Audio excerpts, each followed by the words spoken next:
গত 5ই আগস্ট নতুন করে আমরা তথাকথিত আবার স্বাধীনতা অর্জন করলাম। আজকে কেন এই কথা বলতে হচ্ছে? এই 15 বছর যারা আওয়ামী লীগকে পছন্দ করে তারা অনেকে চাকরি হারাইছেন, অনেকে ব্যবসা করতে পারেন, অনেকে বাপমার খবর দিতে পারে নাই। প্রত্যেকটা এলাকায় একটা জুলুম অত্যাচারের অবস্থা তৈরি করতেছে না বাংলাদেশে। ভাব খারাপ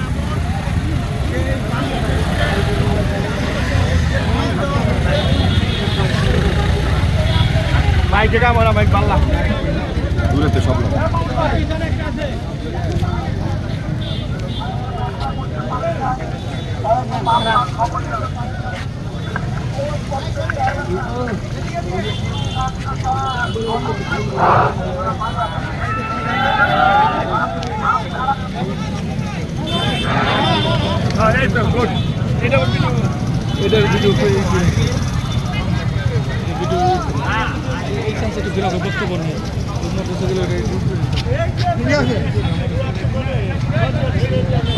মোটর সাইকেলের বহরটা একটা ভিডিও করতে পারতাম।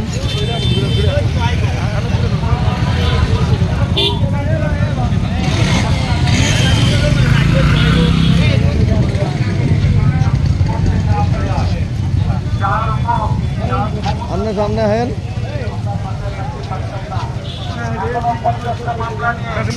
আমাকে পালায় থাকতে হয় সেই নেত্রী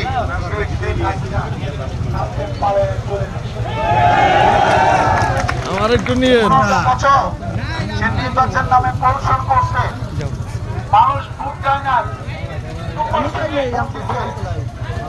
আর সে কাগজে কলমে টিভির পর্দায় ঘোষণা করে যে 40 বার লোক তাকে ভোট দিয়া তাকে তাদের দলকে এমপি বানাইছে।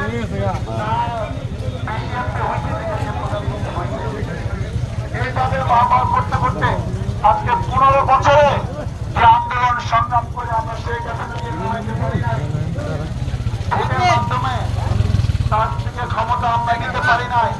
আজকে ছাত্র সমাজ যে অবস্থা আমাদের দেখা দিল যে আন্দোলন কাকে বলে, সংগ্রাম কাকে বলে, নিজের জীবন দিয়ে বুলেটের সামনে জীবন পেতে দিয়ে তারা এই দেশকে স্বাধীন করছে। এর প্রতি আমাদের ধন্যবাদ এবং কৃতজ্ঞতা। আমরা একটা কথা জাতির ভাষায় বলতে চাই যে আজকে প্রাথমিক পদক্ষেপ হিসেবে এই সরকারের পতন হয়েছে। শেখ হাসিনা রাষ্ট্রপতির কাছে ক্ষমতা হস্তান্তর করছে, সে রিজাইন করে চলে গেছে, রাষ্ট্রপতি আছেন। আজকে কালকের মধ্যে অন্তর্বর্তী সরকার গঠিত হবে, যাদের কাজ হলো খুব তাড়াতাড়ি একটা নির্বাচনের ব্যবস্থা করা। তবে আমরা চাই এই বিগত 15 বছর যে নির্বাচন হয়েছে সেই নির্বাচন আমরা চাই না। আমরা চাই জনগণের সুষ্ঠু ভোটে প্রত্যেকটা এলাকায় মেম্বার হবে, চেয়ারম্যান হবে, উপজেলা চেয়ারম্যান হবে, পৌরসভা চেয়ারম্যান হবে, এমপি হবে। যারা যোগ্য তারা বিজয়ী হবেন। যে দল বেশি সিট পাবে সেই দলের প্রধানমন্ত্রী হবে, আমাদের কোনো আপত্তি নাই। কিন্তু জোর জবরদস্তি করে একজনকে নেতা বানাইয়া এলাকায় জুলুম অত্যাচার আর বাংলার মাটিতে হবে না। আপনারা দেখেন যে পুলিশ কর্মকর্তাদের চাপে আমরা বাসায় থাকতে পারতাম না, তারা সবাই পলে আছে। আজকে সাভার থানায়, আশিরা থানায় কোনো পুলিশ নাই, এরা কোথায় গেছে আমরা জানি না। কিন্তু আমি একটা কথা জাতির ভাষায় বলতে পারি, আপনারা 92 সালে ভোট দিয়ে আমাকে সংসদ সদস্য করেছিলেন এই এলাকার, 2001 সালে ভোট দিয়ে এলাকার সংসদ সদস্য করেছিলেন বিএনপি। তারপরেও কয়েকটা নির্বাচন করেছি, কিন্তু সেখানে আপনারা ভোট দিচ্ছেন না দিচ্ছেন সেটা তো বোঝার সুযোগ নাই। কিন্তু আপনারা তো ভোট দিতে পারেন না, তারা নিজেদের মতো তারা ফল ঘোষণা করছে। সেই নির্বাচন আমরা চাই না। ইনশাআল্লাহ আগামীতে সুষ্ঠু নির্বাচন হবে। আপনাদের কাছে এইটা আমরা দেখতে চাই যে আমাদেরকে যেটা 15 বছর ঘরের বাইরে রাখছে, যারা বাড়িতে ঘুমাইতে পারি নাই, বাপ মা সেবা করতে পারি নাই, চিকিৎসা করতে পারি নাই, সন্তানদের লেখাপড়া করতে পারি নাই, কোন বিয়ে অনুষ্ঠানে যাইতে পারি নাই, এবং অনেককে জেলে থাকতে হয়েছে, এমন কোন লোক নাই যে মামলা হয় নাই। আমরা এবার যারা বাড়াবাড়ি করছে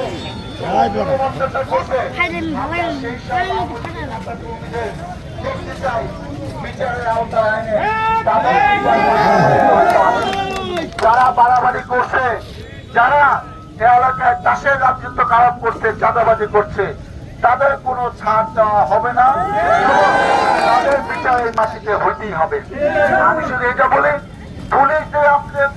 পুলিশরা অনেকে অনেক কিছু করছে, সেই পুলিশে আপনি পিটিয়ে পিটিয়ে মেরে ফেললে কিন্তু সমস্যার সমাধান হবে না।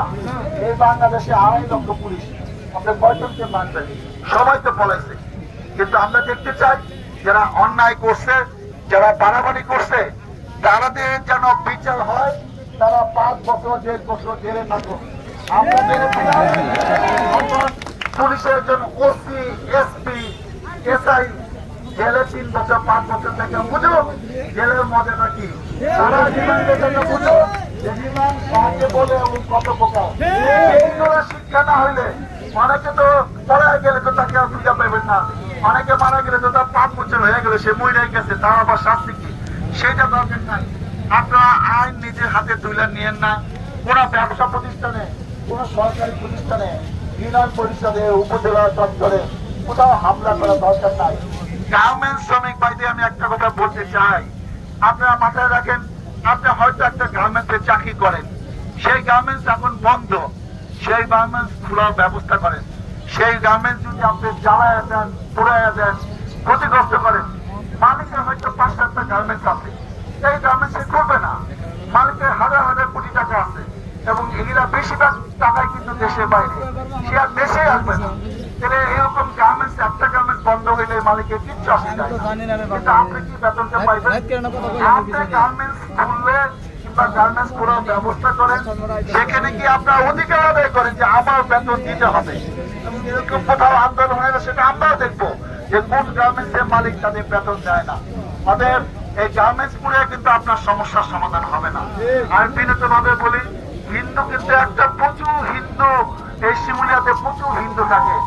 আমরা হিন্দু মুসলমান ভাই ভাই, আজকে দুর্গা পূজাতে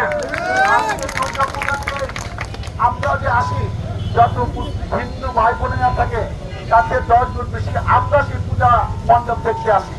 অতএব এতদিন এই সহাবস্থান ছিল, আজকে কোন উসিলায় তাদের বাড়িঘর হামলা করেন না, এইসব মন্দির টন্দির পুড়ে দেওয়ার দরকার নাই। এটা ধর্ম নিরপেক্ষ রাষ্ট্র। আমরা আগে যেরকম ছিলাম, আমি এখানে অনেক পূজা মণ্ডপ আসতে আপনাদের সাথে নিয়ে দেখতে গেছি, সেই অবস্থা আমরা দেখতে চাই। আমরা চাই শান্তিপূর্ণ ভাবে যে আপনার এলাকায় বাস করবে। এখানে যারা বিএনপি নেতৃবৃন্দ আছে তাদের অনুরোধ করি, আপনারা দেখবেন অন্য এলাকা থেকে এসে বিএনপির নামে যেন হিন্দুদের উপর অত্যাচার না করে, এটা দেখার দায়িত্ব আপনাদের। আমি বলে দিলাম, এবং এরকম কেউ করলে অবশ্যই তার ব্যবস্থা নিতে হবে। আমাকে আপনারা জানাবেন, কোনো ছাড় দেওয়া হবে না। বাইরা কাইটা বাড়িঘর জ্বালায়া দেয়া, লুট তরাজ কইরা শান্তি প্রতিস্থাপন করা যায় না। যারা অন্যায় করছে, অত্যাচার করছে, জুলুম করছে, তারা তো পলায় গেছে। এবং এইটা আমাদের জন্য একটা শিক্ষা যে আপনি এমপি হইয়া, মন্ত্রী হইয়া, প্রধানমন্ত্রী হইয়া যা ইচ্ছা তাই করবেন, তাইলে ভবিষ্যতে যারা এরকম করবে তাদেরও পলায় যাইতে হইতে পারে, এটা যেন মনে থাকে। অতএব আমি বিনীতভাবে অনুরোধ করি, আজকে আমরা শিমুলে আসছি, অনেক গার্মেন্টসে ঢিল মারা হচ্ছে, ভাঙচুর করা হচ্ছে, আত্মহত্যা একটা গার্মেন্টস পুড়িয়ে দিচ্ছে, এটা করে না। এবং কোন চাঁদাবাজি কারোর নামে, আমার নামে, অন্যান্য নামে কোন চাঁদাবাজি ধরবেন, চাঁদাবাজি বলে কোন শব্দ এই দেশে থাকবে না। খবরটা কিসের চাঁদাবাজি? আমরা কি ফকির নাকি? আমার বাবা ফকির নাকি? আমার বাবা 79-এ এই বিএনপি বাংলাদেশের সাধারণ এলাকার সংসদ সদস্য ছিল, যেমন বাবুদ্দিন। আমরা একটা পারিবারিক ঐতিহ্য, আমার ভাই চেয়ারম্যান ছিল, ভাইস চেয়ারম্যান ছিল, আমার বাবা 45 বছর চেয়ারম্যান ছিল। আমরা ফকির না, আমরা চাঁদাবাজি টাকা দেওয়া রাজনীতি করি না। যে চাঁদাবাজি করবে তাকে আগে ভাববেন, রাখেন। আমি তো এমপি হিসেবে ফোন দিয়ে জানতেছি আপনার কার কথা নিয়ে নাই, কিসের চাঁদাবাজি, এইসব জিনিস আর এখানে ঘটবে না। পরিশেষে আমি যেটা বলতে চাই যে আমি আপনাদের সহযোগিতা চাই, কোন এলাকার কোনো বিশৃঙ্খলা হবে না। একটা দিন ধৈর্য ধরেন, আমরা ভোটের মাধ্যমে যাতে ভাই, এটা এমপি সাহেবের মোবাইল, সেই দলে বেশি সেটা আমরা দেখতে চাই।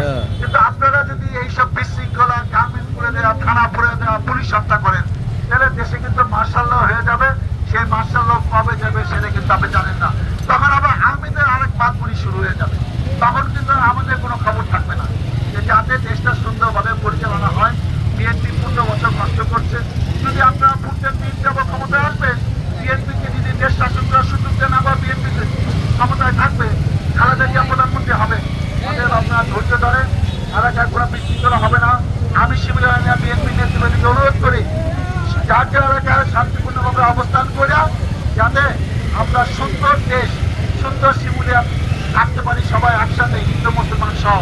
এই প্রত্যাশা ব্যক্ত করে আগামী দিনে রাজপথে ইলেকশনে সব কিছুতে আপনাদের সাথে আপনাদের পাশে আমি আছি। মহান আল্লাহ তাআলা আমাকে যেন সেই তৌফিক দেন। আল্লাহ হাফেজ। বাংলাদেশ জিন্দাবাদ।